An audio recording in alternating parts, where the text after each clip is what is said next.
Good morning, everybody. Good morning. Just a few announcements before we turn everything over to Maggie. There's a symphony chorus, a Holocaust remembrance concert on Sunday, April 24th at 3 p.m. at the St. Thomas Church in Calumet Avenue in Munster. It's a diary of a young girl, Anne Frank. And if you have any questions, you could see Dick about it.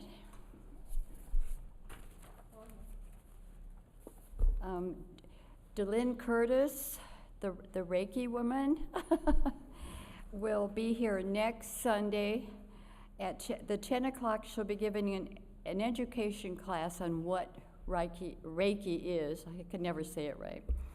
And she'll be from 1:30 to 4. She'll be here in the sanctuary if anybody's interested. Doing Reiki, yeah. Just a reminder that we are co-sponsoring an Interfaith Earth Day service at the Lake County Fairgrounds at the South Pavilion on April 23rd at 1 p.m. There'll be many clergy speaking,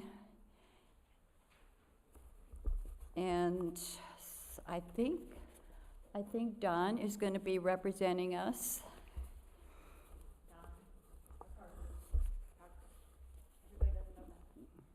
No, Carl Wolf. Isn't it Carl? Yeah, Carl Wolf, I'm sorry. Jeremy, of course, will be performing the music, and the first 50 people or families will receive a free dogwood seedling. I hope to see you guys there. This month, FIA is collecting, and our loose change will be for thewildones.org. And no, it's not a motorcycle gang.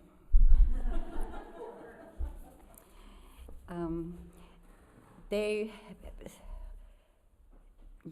do a native plants for improving stormwater. They take care of 1 yard at a time. They're the ones that donated all of our plants. What do you call them? Pollinators in our garden. Okay. Now, the fundraising committee, of course, had our sale this past weekend. The committee members, Roz, Carla, Sandy, Carrie, all did a great job. And we had the help that came in. I want to thank all of you. Rachel Kay came in and helped one day, Cindy O'Day, and Carla's daughter, Sarah, came in. And for breakdown, and Lynn Grants and Medea, is she here? Yeah, there she is. And for breakdown, there was Vivian, Jerry Ashmore, Jeff, and Erica's son, Daniel, and Don Parker. And a big thank you to the Zen group, who did a lot of help for us, too. More on that. Sandy will tell you. We made $765. And then more to come, because I'm taking some boxes of books to a used bookseller that I do a lot of business with. And I think he'll give us a good price on those books. However, we do have some books left over in the sanctuary, or in the parish hall, and we boxed them and bagged them, and I would really, really appreciate it if you would take one of these sheets, which has the list of some places that will take these books, and if you would take a few bags, a couple boxes, and drop them off at any of these places, we would really, really appreciate it. Thank you.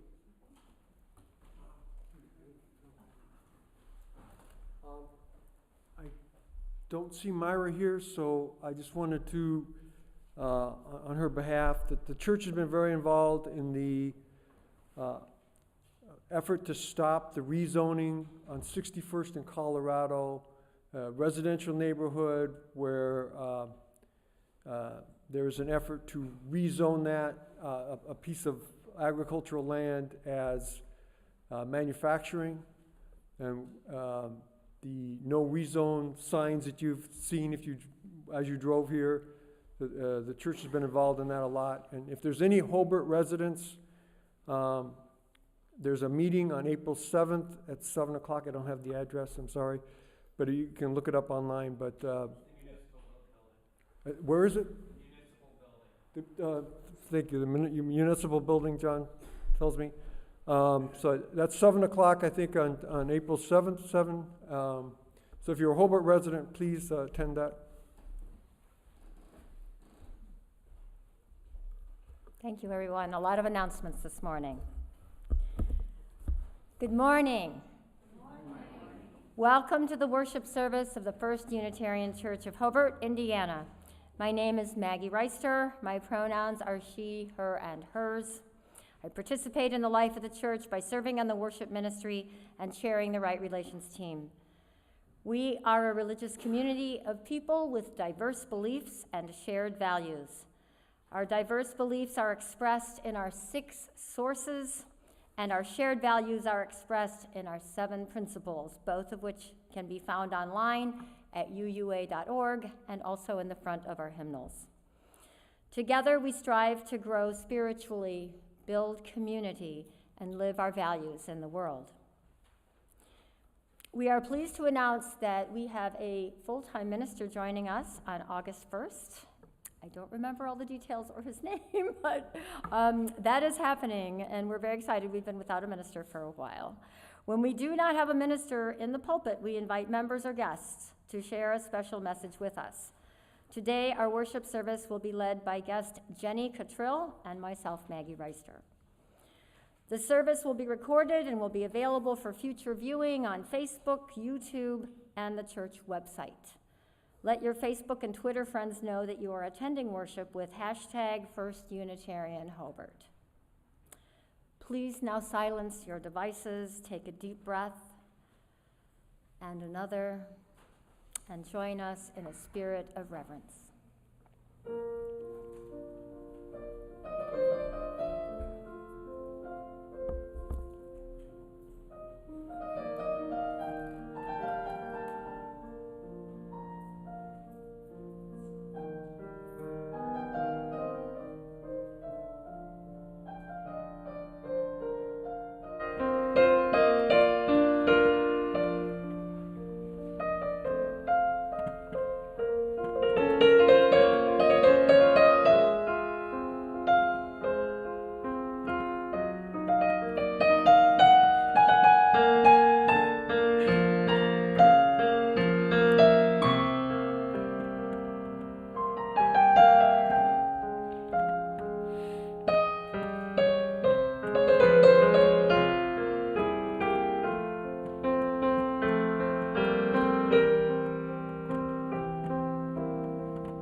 Good morning.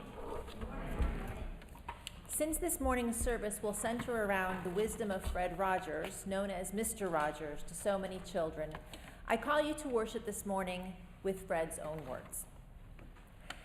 As human beings, our job in life is to help people realize how rare and valuable each one of us really is.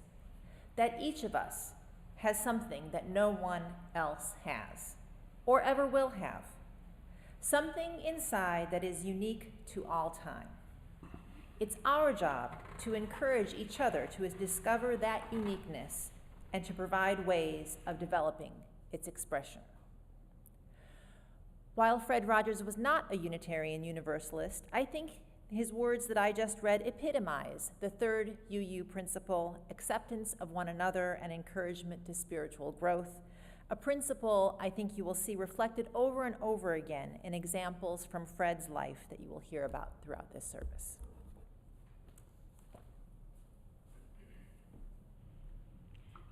Please join me in the lighting of the chalice.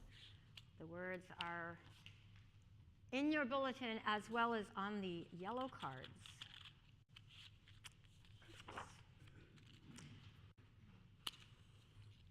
we gather this hour as people of faith, with joys and sorrows, gifts and needs. We light this beacon of hope, sign of our quest for truth and meaning, and celebration of the life we share together.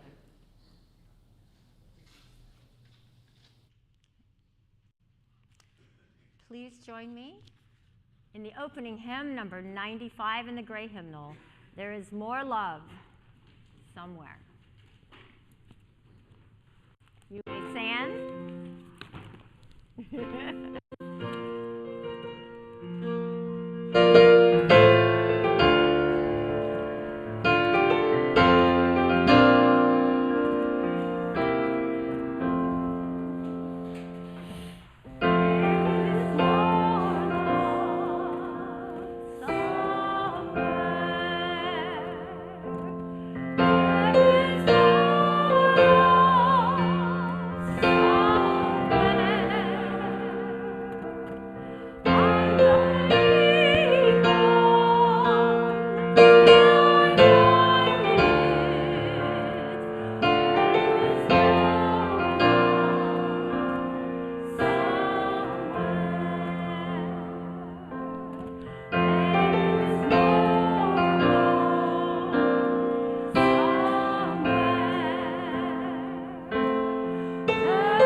The doctrine of this church. The quest for truth is its sacrament, service is its prayer, and this is our covenant, to dwell together in peace, to seek the truth in love, and to help one another. Now is the time of the service when we take a moment to greet each other. Look at the person sitting next to you, in front of you, behind you. Wave to them, smile.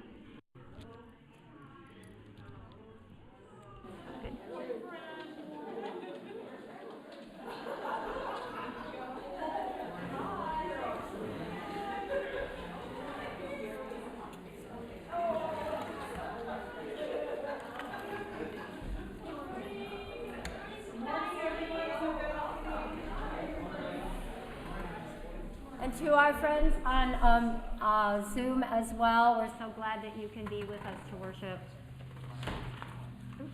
Thank you.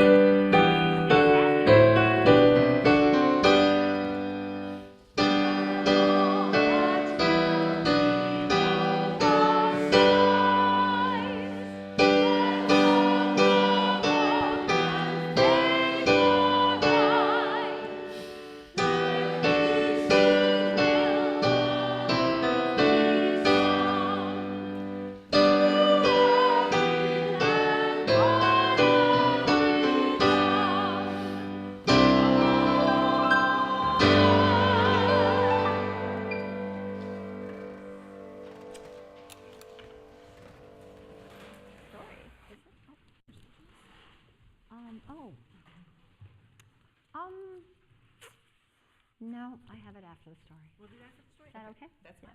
Sorry.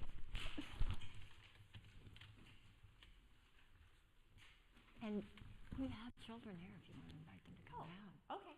Are there any children here who would like to come forward for the story for all ages? Or the young at heart, we're all welcome.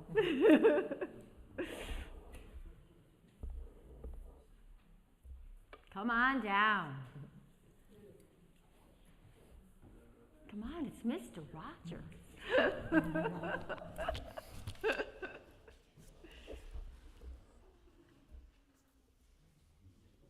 it comes.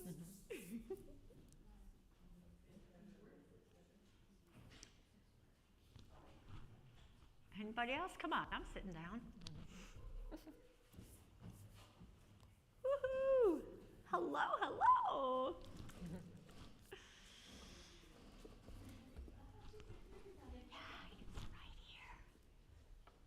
Actually, we'll probably want to sit over there where we can see the map, right? Yeah, it's so high tech today. I actually Yeah, get to have my woohoo. visual aid on the screen. How about this? Cool, yeah. Good morning. So, good morning. Today's story comes from the Christian Bible. It's one that many of us who grew up in Christian churches learned as children in Sunday school. It's a parable, and a parable is a fancy word for a story that Jesus used to teach his followers. To understand this parable, you need to know a little bit about the geography of ancient Israel, which is why I have a map of ancient Israel right here. There were two areas in ancient Israel. One was called Samaria, and one was called Judea, and they were right next to each other. And a lot of the stories of Jesus' teachings we hear about happened in Judea, and a lot of them happened up here in Galilee.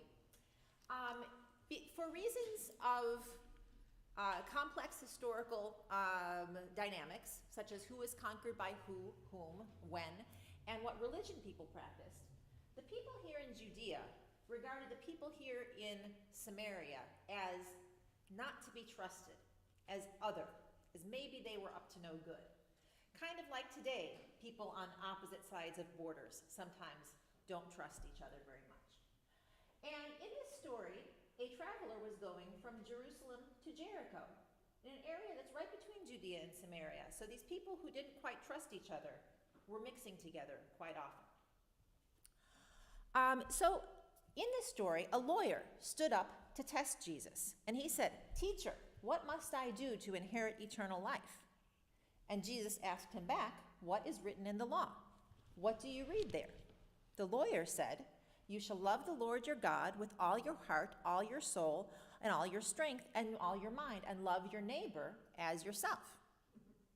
Oh. Jesus said, "You have given the right answer, do this and you will live." But the lawyer still wanted to test Jesus even more, so he said, "Okay, so who is my neighbor?" So Jesus replied with a story. A man was going from Jerusalem to Jericho and fell into the hands of robbers, who stripped him, beat him, and went away, leaving him half dead. Now, by chance, a priest was walking down that road, and when he saw him, he didn't do anything. He just passed by on the opposite side. So likewise, a Levite, which is sort of like an assistant priest, also came to the place and didn't do anything, passed him by on the opposite side. But a Samaritan, that guy who was no good or not to be trusted, came by, and when he saw him, he was moved with pity. He went and bandaged his wounds after having cleaned them first. Then he put him on his own donkey, brought him to an inn, and took care of him. The next day he took out 2 days' wages, gave them to the innkeeper, and said, "Take care of him, and when I come back, I will pay you whatever more you need." Which of these three, do you think, was a neighbor to the man who fell into the hands of robbers? I'll ask you, which one do you think? The Samaritan, right. The lawyer said, "The Samaritan, because he showed him mercy." And Jesus said, "Go and do likewise." Thank you for joining us.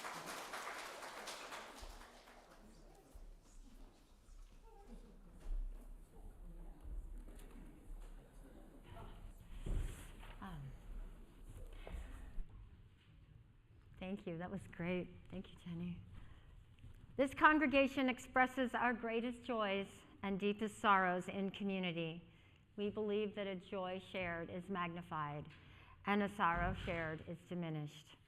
We pause, listening to what arises from within our hearts.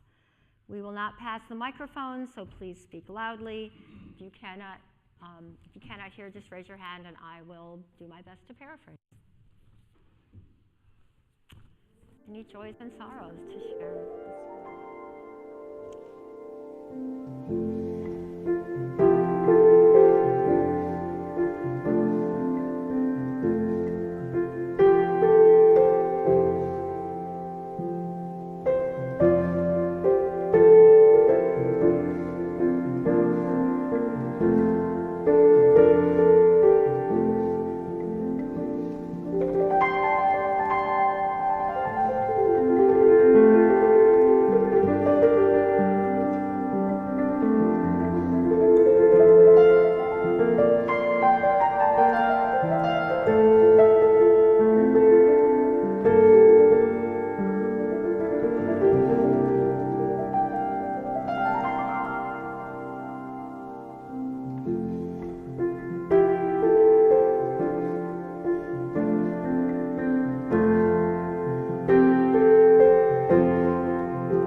Our reading this morning is also from the Christian Bible, which means we're hearing a lot more from the Christian Bible than we usually do in Unitarian Universalist services. But I think it's appropriate because Fred Rogers was an ordained Presbyterian minister and he was deeply influenced by his Christian faith. You'll see during my sermon how this particular reading ties in. This reading from the Gospel of Matthew addresses the end times when it was believed that the Messiah would come again in glory to bring justice to the earth. When the Son of Man comes in glory and all the angels with him, then he will sit on the throne of his glory. All the nations will be gathered before him, and he will separate the people from one another as a shepherd separates the sheep from the goats. And he will put the sheep at his right hand and the goats at his left. Then the king will say to those at his right hand, "Come, you that are blessed by my Father, inherit the kingdom prepared for you from the foundation of the world. For I was hungry, and you gave me food. I was thirsty, and you gave me drink. I was a stranger, and you welcomed me. I was naked, and you gave me clothing. I was sick, and you took care of me. I was in prison, and you visited me." Then the righteous will answer him, "Lord, when was it that we saw you hungry and gave you food, thirsty and gave you something to drink? When was it that we saw you a stranger and welcomed you, or naked and gave you clothing? And when was it that we saw you sick or in prison and visited you?" And the king will answer them, "Truly, I tell you, just as you did it to one of the least of these who are the member of my family, you did it to me." Then he will say to those on his left hand, "You that are accursed, depart from me into the eternal fire prepared for the devil and his angels.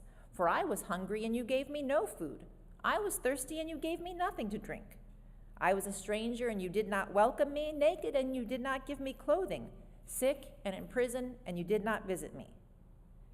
Then they will also answer, "Lord, when was it that we saw you hungry or thirsty or a stranger or naked or sick and in prison and did not take care of you?" Then he will answer them, "Truly I tell you, just as you did not do it to the least of these, you did not do it to me." And these will go away into eternal punishment, but the righteous into eternal life.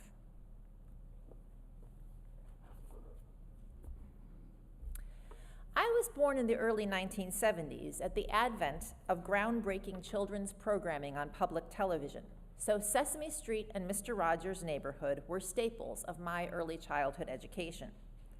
Like most viewers, as I grew older, these shows faded into pleasant memories of simpler times. However, in the late 2000 teens, I realized that I was hearing more and more about Mr. Rogers again. Fred Rogers died in 2003, but in 2018, the full-length documentary on Rogers' life, Won't You Be My Neighbor, was released, as was the New York Times best-selling biography, The Good Neighbor, The Life and Work of Fred Rogers. The following year saw the release of the feature film, It's a Beautiful Day in the Neighborhood, starring Tom Hanks as Fred Rogers, based on the true story of Rogers' unlikely friendship with self-described bad boy Esquire journalist Tom Junod. Social media shares of the video of Rogers' Nixon-era testimony before Congress to save public television proliferated, as did memes with Rogers' famous exhortation to look for the helpers in times of trouble. It does not take rocket science to determine the reasons for the resurgence of interest in Fred Rogers. From the 2016 presidential campaign on, American media viewers were bombarded daily with messages of exclusion of those considered other and a distorted caricature of masculinity based on the denigration of those perceived as weak, including women, sexual minorities, and individuals with disabilities. It was as if Americans, disturbed by this daily onslaught of bullying, suddenly collectively discovered that far from being a mere messenger to children, Rogers preached a gospel that grown-ups desperately needed to hear. While the former presidential administration is over, Donald Trump was not the cause of the ideology he promulgated. Rather, he was a manifestation of a larger trend in America, and the disturbing attitudes he represented have not gone away just because we have a new presidential administration. In reading and watching the recent works that have delved into Rogers' legacy, I have found great solace, both on a personal and societal level. I hope today to share some of that solace with you and inspiration for the road ahead. Fred Rogers grew up in the 1930s in the small industrial city of Latrobe, Pennsylvania, the son of literally the richest man in town, his father being the owner of not one, but several factories. His family's ardent Presbyterian faith, along with the spirit of noblesse oblige among some capitalists of that era, inspired a generous, philanthropic spirit in his parents that was formative in Fred's upbringing. Fred was a chronically ill child, and his mother was overprotective. Instead of playing outdoors with other children, he spent much of his young years in bed or indoors, making up stories in his imagination and acting out these stories with puppets. His wealth, his separation from other children, and the fact that he was overweight made him the target of bullying. While Fred's parents loved him unconditionally, they were products of the Victorian era of child-rearing, when children were to be seen and not heard, and they discouraged Fred from showing emotion, advising him that the best way to handle bullying was to not let on that it bothered him. Fred turned to the piano as an outlet for his emotions, making angry or sad sounds to express his feelings of resentment and isolation. Despite his troubled childhood, Fred came into his own as a confident high schooler, participating in student government and theater. His love of the piano led him to become a music major, but his own childhood experiences left him with an intense interest in child development, and his family's deep Presbyterian faith, a desire to become an ordained minister. But in 1951, Fred postponed his seminary enrollment because of a new technology, television. He was appalled that such a powerful new medium was being used in degrading and slapstick ways, literally throwing pies in each other's faces. At that early stage, he sensed that through television, he could bring together his love of music, his call to ministry, and his interest in child development to do something really worthwhile for children. Through his father's connections, he landed a job first at NBC and then at Pittsburgh's nascent public television station, where he gained experience in TV production, including programming for children. He enrolled in seminary part-time, where he also became deeply involved in Pittsburgh's Arsenal Family and Children's Center, the site of groundbreaking research and theory in child development, involving such great pediatricians as Benjamin Spock and T. Barry Brazelpin, psychologist Eric Erickson, under the guidance of Dr. Margaret McFarland, who became a kind of guru to Fred and a chief advisor to Mr. Rogers' neighborhood. The crux of the Arsenal Center's philosophy was that children, far from being miniature adults, had unique socio-emotional needs, and that socio-emotional learning was a necessary foundation without which no other learning could adequately take place. It was this philosophy that Fred brought to his television ministry, a ministry ordained with some reluctance by the Presbyterian Church. But to Fred, his television work was a sacred task. He said, "When I look at the camera, I think of one person, not any specific person, but one person. That space between the television screen and whoever happens to be receiving it, I consider that to be holy ground. A lot happens there." If Fred preached a sacred gospel to children, a gospel that is relevant to adults today, what were its tenets? A first and simple tenet would be slow down. Neighborhood producer Margie Whitner quoted a former director who said, "If you take all the elements that make good television and do the exact opposite, you have Mr. Rogers' Neighborhood." In the medium of TV that thrives on speed and excitement, Fred was uniquely unafraid of silent airtime, taking time to feed his fish or watch a turtle cross a grassy patch. And Fred's pacing was just as unique off camera, so much so that friends and coworkers called it Fred time, described by one this way: "Whenever one sat down with him, urgency seemed to dissipate, discussion proceeded at a measured, almost otherworldly pace, and the deepest feelings and thoughts were given patient attention." In a world where we are connected to devices almost 24/7, sometimes multiple devices at once, always multitasking, Fred reminds us to take our time and pay attention. Another tenet of Fred's religion is inclusivity. Mr. Rogers' Neighborhood first aired in 1968 amidst fierce racial conflict in this country. In the show's first week, Fred hosted a visit from Black schoolteacher Mrs. Saunders and an interracial group of children to demonstrate that here, in this neighborhood, children of all races played together. Soon after, he invited Black opera singer Francois Clemens to play Officer Clemens, the first recurring role for a Black actor in a children's TV program. In a famous episode in 1969, when public swimming pools had become flashpoints over the conflict over integration, Fred invited Clemens to remove his shoes and bathe his feet with Fred in a wading pool set on his front lawn. Fred was equally inclusive of individuals with disabilities. In a memorable episode from 1981, Fred hosts Jeff Erlanger, a 10-year-old boy in a wheelchair, who explains matter-of-factly to the television audience how a tumor made him quadriplegic at age 4. Then he and Fred sing together the song "It's You I Like." Fred had a learning curve when it came to inclusivity of the LGBT community. Francois Clemens was also gay.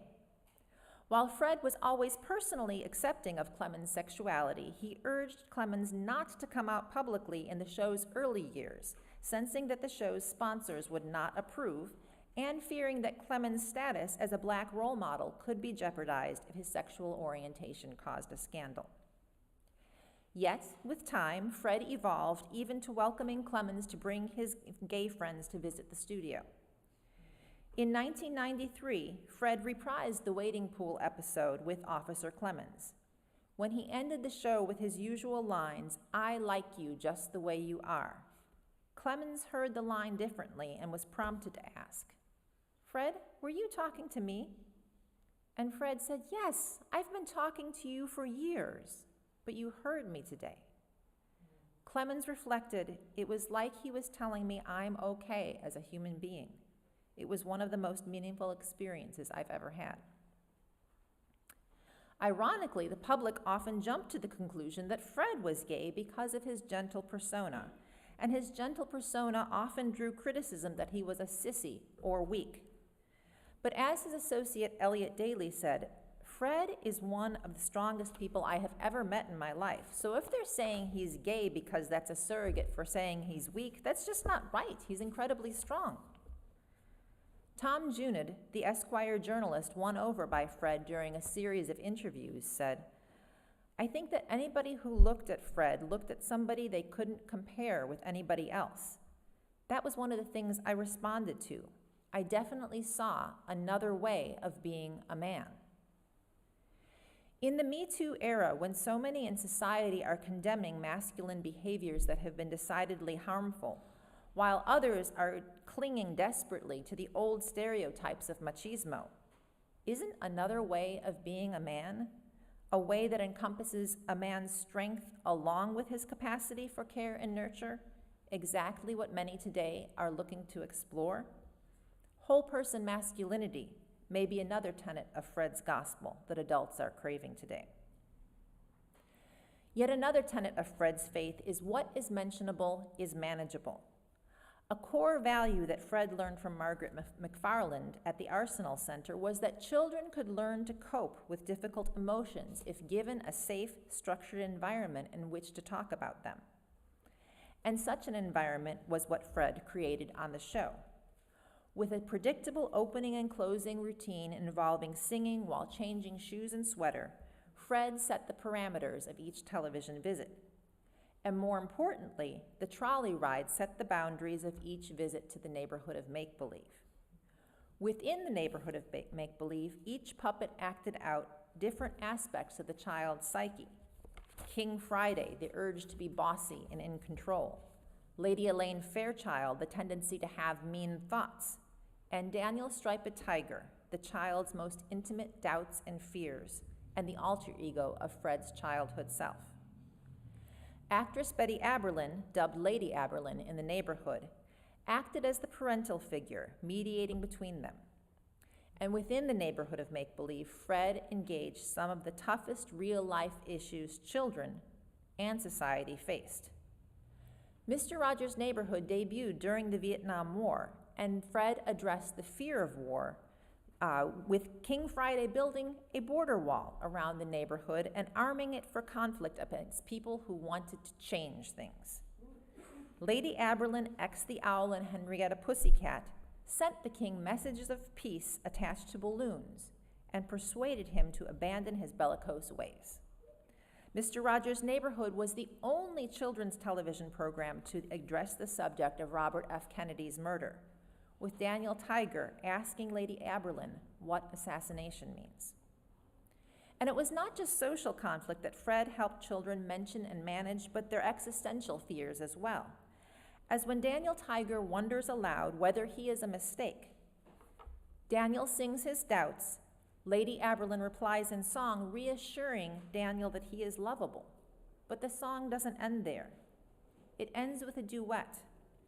Daniel's doubts and Lady Aberlin's reassurance in counterpoint. Production team Hedda Sherapan recalls the filming of this scene. I thought to myself, thank you, Fred, for reminding us that it's not so easy to quiet a doubt, but make it a duet so that it's not just your fears, but you'll hear my support. Fred addressed the tough issues and offered no easy solutions except the faith that what is mentionable is manageable. And how many adults have left difficulties unmanaged because of fear of speaking of tough topics? How many have engaged in numbing behaviors rather than confronting difficult feelings within themselves? How many workplace or marital conflicts have festered into major problems because the parties involved would rather not speak of them? And how many problems in society have we failed to solve because it seems easier to pretend the problems do not exist? It is Lady Aberlin's reassurance to Daniel Tiger of his worth that represents the cornerstone of Fred Rogers' gospel. Fred summed it up in his testimony to Congress in defense of public television. This is what I give. I give an expression of care every day to each child to help him realize that he is unique. I end the program by saying, you've made this day special just by your being you. There's no person in the whole world like you, and I like you just the way you are. But this radical acceptance did not just stop with children. Fred affirmed the inherent worth and dignity of the many adults who entered his life too. In a college commencement speech, he explained what he meant when he said, "You are special." What that ultimately means, of course, is that you don't ever have to do anything sensational for people to love you. It was this acceptance that Clemens spoke of when he finally heard Fred telling him that he liked him just the way he is. And it was this acceptance that won over Tom Junod, who reflected, Fred was about bringing grace into people's lives, everybody that he met, that I can tell. And more amazingly, and through much greater difficulty, against much higher odds, through the medium of television, a graceless medium if there ever was one. And Fred insisted that could be a medium of grace. That's revolutionary. Paradoxically, Fred found it difficult at times to extend the same acceptance that he extended toward others, toward himself. He was famously a perfectionist who pushed himself toward exceptionally high standards, who agonized for weeks over his speeches for public engagements. According to his wife Joanne, he didn't know how to take a vacation without having an agenda. Margie Whitmer remembers that Fred was reluctant to share his own vulnerabilities. He wanted kids to talk about their angry feelings, their sadness, or their insecurity, but in ways he protected his own. What I find most poignant, though, are the doubts Fred expressed to those closest to him during the weeks before his death.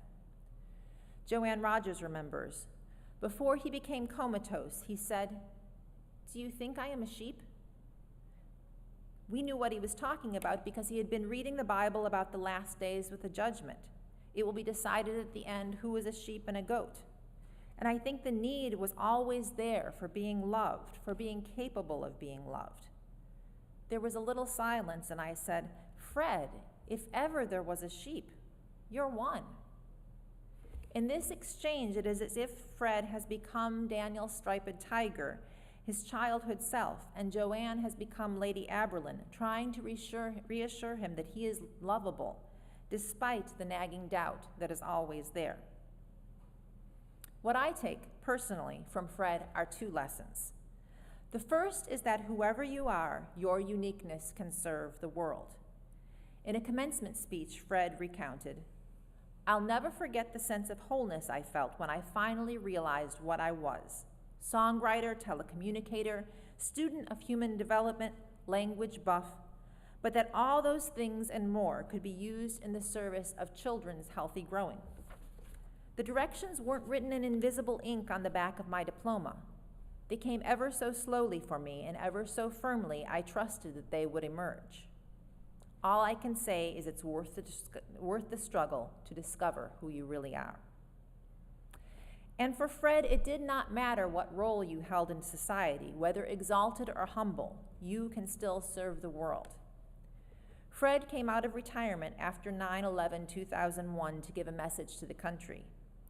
In it, he said, "No matter what our particular job, especially in our world today, we are called to be tikkun olam, repairers of creation.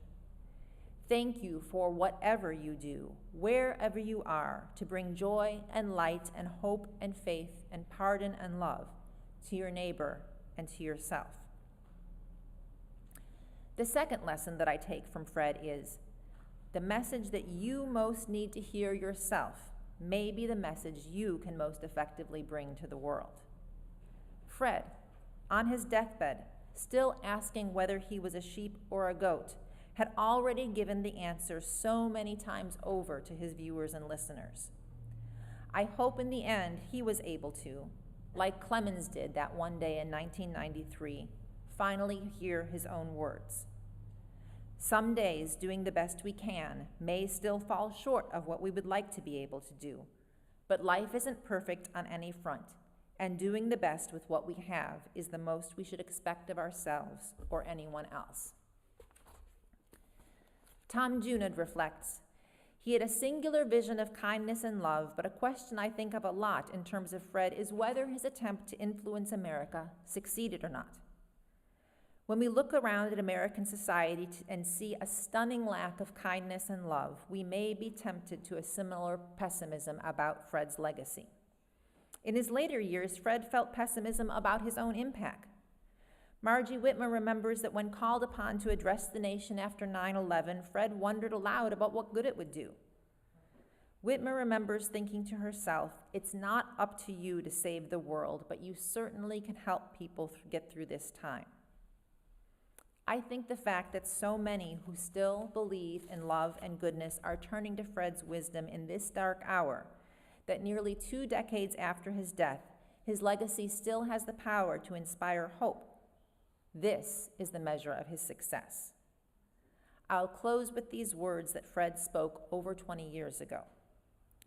Let's take the gauntlet and make goodness attractive in this so-called next millennium. That's the real job we have. I'm not talking about Pollyannish stuff. I'm talking about down-to-earth, actual goodness. People caring for each other in a myriad of ways rather than knocking each other off all the time. What changes the world? The only thing that really changes the world is when somebody gets the idea that love can abound and be shared. For Fred, for ourselves, for our children and their future, let us take that gauntlet. Amen. Blessed be. Namaste.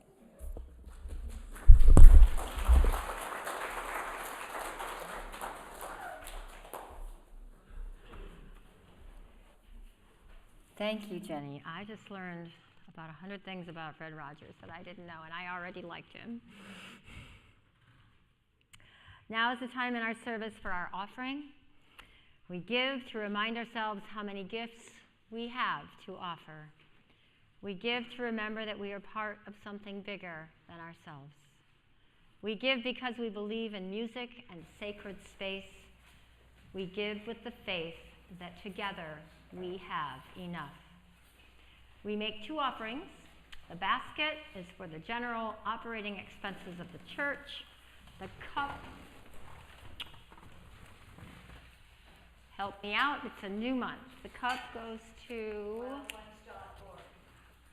wildones.org, which is They're the ones that donated our pollinators. They help the environment by planting one garden at a time. one garden at a time. Planting native plants. Thank you, volunteers.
your prayers, your presence, your service, and your gifts.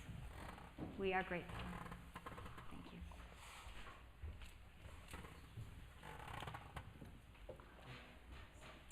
Please join me in singing the closing hymn, number 18, Wondrous Love.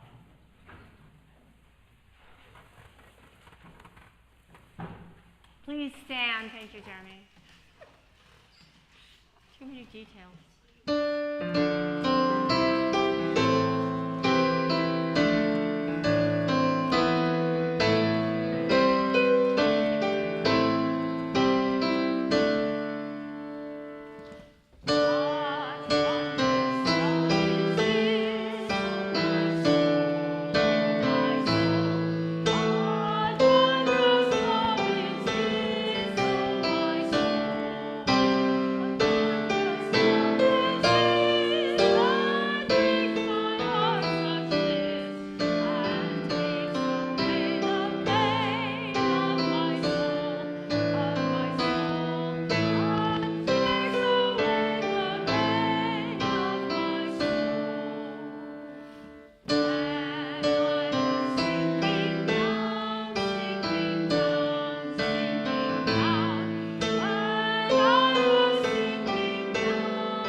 You may be seated. As I open this service, I will also close with words from Fred. Love isn't a state of perfect caring. It's an active noun-like struggle. To love someone is to strive to accept that person exactly the way he or she is, right here and right now, and to go on caring even through times that bring us pain. Fred was a realist. He knew it was not always easy to love your neighbor or yourself. But although it is not easy, it is critical in this time and place more than ever. Let us take up this simple but oh so challenging task. Go in peace.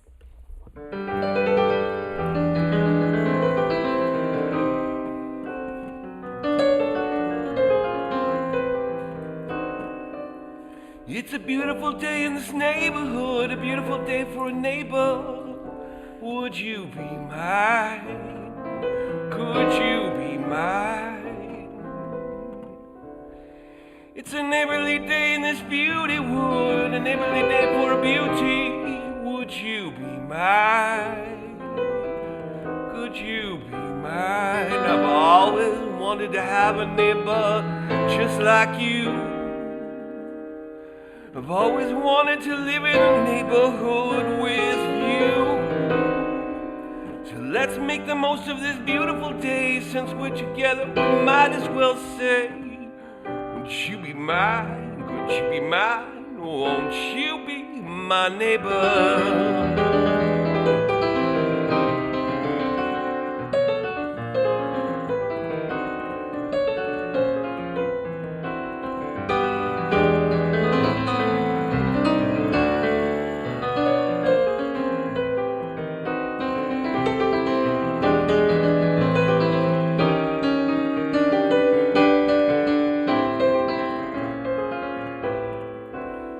Let's make the most of this beautiful day. Since we're together, we might as well say, would you be mine? Could you be mine? Won't you be my neighbor?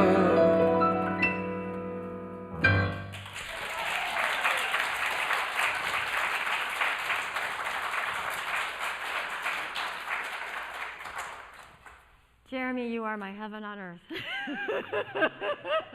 You made my day.